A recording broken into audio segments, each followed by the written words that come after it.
Hello, planet Earth. Welcome to my YouTube channel. We're at IDK, my BFF Jill 730. My BFF Jill 730. I'm Preston L. Young, wishing you warm salutations and congratulations, as always. You've made your way to the Buffington Post. Okay, let's talk about WestWorld.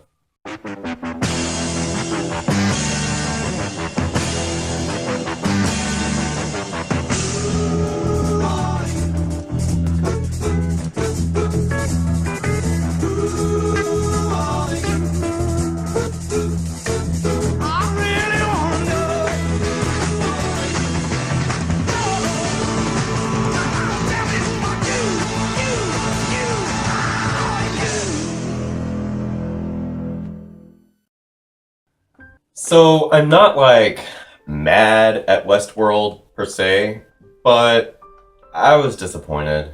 William's the man in black. Let's all be shocked. Turns out the maze is just self-discovery and self-realization and self-actualization. Gee, I wish I had thought of that. It's just Westworld. I really. Okay, so I didn't. It's in episode 9, I didn't do a review for that episode because I had been thinking all season long that Westworld was going to have something profound to say about humanity. And around episode 9, I realized that Westworld wasn't going to tell me anything super profound about humanity. I thought it was, but basically it's just consciousness, yay.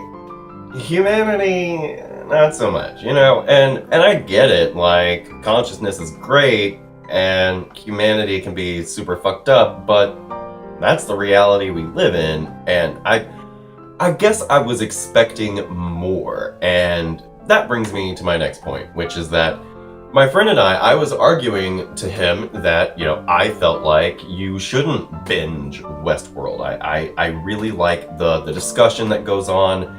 And, here I was contributing my 2 cents, if 1.5 cents, anyway, to the conversation. And I was oh, it's water cooler television. Again, it's got people talking and there was so much conversation, but I was wrong. Because when there's so much conversation surrounding a show like this, it's well, we're gonna figure it out. We're gonna get it right. We're gonna do the damn thing. And we did. We thought that the maze was just self-discovery and what you're really looking for in the maze is your damn self, and then whoop-de-doo, there it is. And I had been saying all season are they waking up? Is Maeve waking up, or is this just part of her programming because her programming had been hacked? And then whoop-de-doo, her programming had been hacked. And I guess at the end of season 1 you could say that Maeve took her power back and made her own decisions and kind of became sentient, or not sentient, but self-aware and conscious. But I mean, the jury's still kind of out on Maeve. And Dolores, I was really disappointed with Dolores' story. Admittedly, like I said, her story was so super westerny that I wasn't totally in it and about it for Dolores rather. But I was hoping. There's an emergency going on. I was hoping that they're gonna give me something, and it was just nope. Just like what I thought. You're just trying to find yourself at the center of the maze, whoop-de-fucking-do.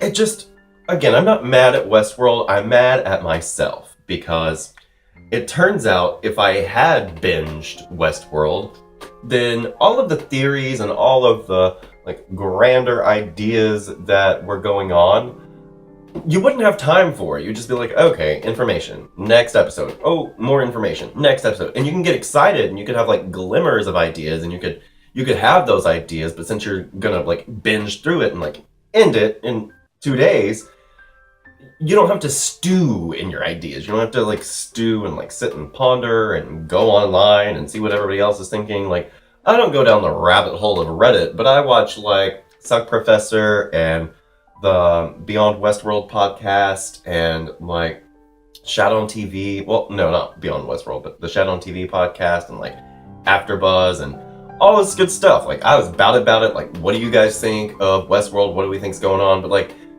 if you thought it probably happened. Like, the whole William reveal, it was supposed to be this grand revelation, but it wasn't, because we had all been talking about it for so long and theorizing on it for so many weeks, like, what, 9 weeks, something like this? It was just ridiculous, and it didn't pay off. You could tell that the writers were like, ooh, this is gonna be so great. Like, it's gonna really pay off. These, like, mind blown. But it wasn't. I was just like, what are you trying to do? Blow my mind with this stuff that we've all been talking about since, like, episode 2? It was just a super letdown. Like, again, Bernard. I had been saying since episode 2, Bernard's a fucking robot. Oh, he was a robot. It was supposed to be this big reveal, and it just wasn't.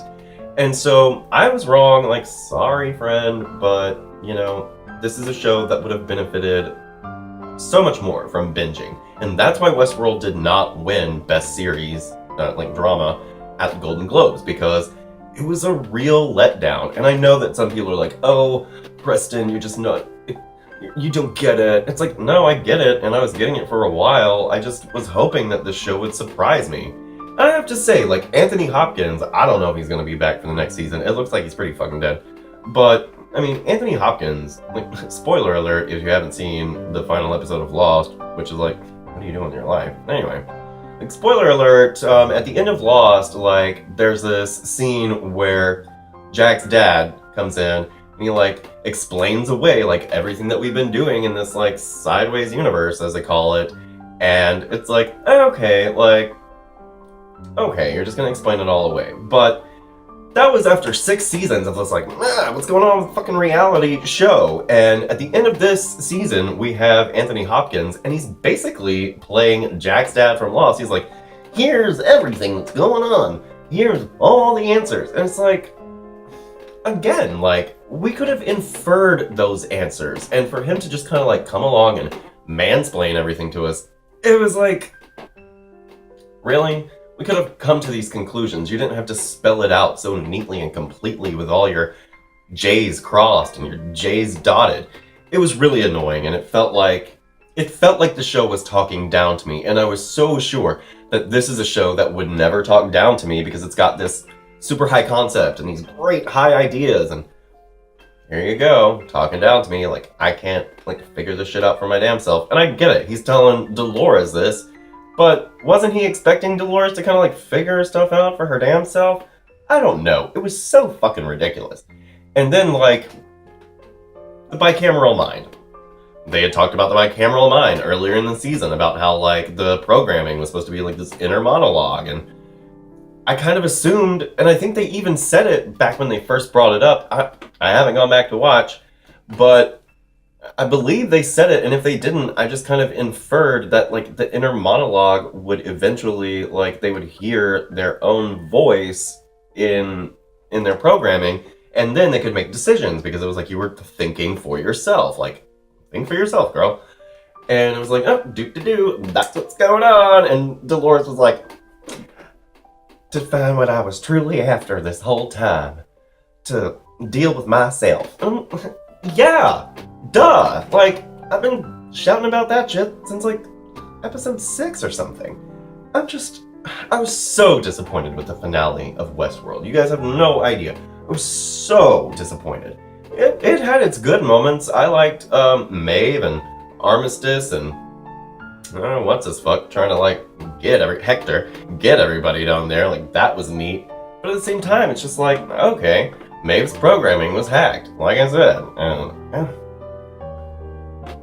we found out that there's more than one, like, park in the greater, like, park, right? Well, there's apparently, like, different sections of this grander theme park, and, like, each one has its own, like, subsection of, you know, like, a time and place, which is nice. Like, you get this glimpse into, like, Shogun World or what the heck ever. And that was neat, but then I was like, okay, I kind of figured there must be more than just you guys, but yay. But it also raises all these questions, like, was Westworld the first park? Was Westworld an offshoot of some other park? Like, are our Arnold and Robert, were they in charge of all of the androids or just the androids for Westworld? Like, the Asian guy that we saw Teresa talking to, is he like what Ford is to Shogun World? Like, it raises so many questions, and I get it, like, it's season finale, like, questions. But it was just like, okay, sure. And then, what else? I don't know, guys, I was just super disappointed, and I had like, made all these notes to come to you, like, the week after, but it's been, like, a straight month now, and I still just had to force myself to get out here and share my thoughts on WestWorld. I like that, like, at the end, Teddy was looking at Dolores like, this bitch is like 32 flavors of fucked up because, she's just gonna shoot these people. And it's like, okay, so at this point, are you shooting people because it's what you want to do, or are you kind of still just going through the motions of your programming? It's not stupid, exactly, but I just wasn't thrilled with it, and I don't know, man, it was super disappointing. There was, like, a few interesting things that happened. Like, I want to say that Ford touched William in Black, right? I want to say he touched him. And I noticed that he also touched Tessa Thompson's character, Charlotte. He touched her, and he said her name. And so I'm thinking that very much in the style of, like, again, spoiler alerts for, the final seasons of Lost, I'm thinking that he, like, by him touching them and, like, saying their names or whatever, he kind of, like, excused them from being massacred, right? And so I'm thinking that, like, next season it's going to be really interesting to see, like, Charlotte or the Man in Black, like, running around trying to survive the carnage in Westworld as they spill shit everywhere. And that's another thing, like, I think I decided that Charlotte was my favorite character in Westworld because at the end scene where they're having, like, the gala and all this good stuff, and, like, we find out that this whole thing was just part of Ford's narrative, like many of us had, again, already theorized upon, but whatever. They had this conversation, yada yada, about how he's gonna be stepping down, and he wasn't gonna, like, get out of her way or anything, like, or he was going to get out of her way, he wasn't going to get in the way, and he wasn't gonna overstay his welcome or whatnot, and he kind of got out of the way in manner of speaking. But there was a look on Charlotte's face when he was actually getting up and, like, giving the toast and talking about, oh, he's actually going to retire. It looked like she was a little disappointed, like she expected him to put up a fight, and I really like that. And I don't know exactly what the whole subtext is supposed to be with them, but I was really intrigued. It seemed like she wanted him to kind of fight for what was his. Like, I found her to be very, very intriguing, and I want to know more about her. Like, again, the show, it doesn't, I was expecting it to have something super profound to say, but it really didn't. I just, very underwhelmed. I should probably say more, but that's basically how I feel. I could get in, like, talk about, intellectual, philosophical, etc. But, what's there to say? It was disappointing, and we called it. We called it all. We called it all. Like, maybe not one of us called everything, but we, the collective, we did it. Like, go us. And now we have to wait until, like, 2018 to get the second season. It's like, I'm not going to stop watching. I really enjoyed it until the finale. But again, like, when it came to episode 9, I didn't review it because I was like, I really get the feeling that the show doesn't have anything super unique to say. And it didn't. And hopefully, again, with the second season, it will correct that, but I was super disappointed. Let me know what you thought in the comment section down below, Planet Earth. I hope you're having a great 2017 so far, everybody. You can come right back here to the Buffington Post for Buffy the Vampire Slayer reviews, Angel and Faith reviews, Buffyverse discussions on the other Slayers, and more. The Leftovers will be coming back in March, I believe, so I'm super excited for that. Like, I love me some of The Leftovers. Come back to the Buffington Post for that shit. Oh yeah, it's gonna be off the chain like a freed slave. I'm so excited about The Leftovers. It's like my favorite show on television for the past, like, 3 years. On it, like, white on my ass. They just know what they're doing. It's amazing.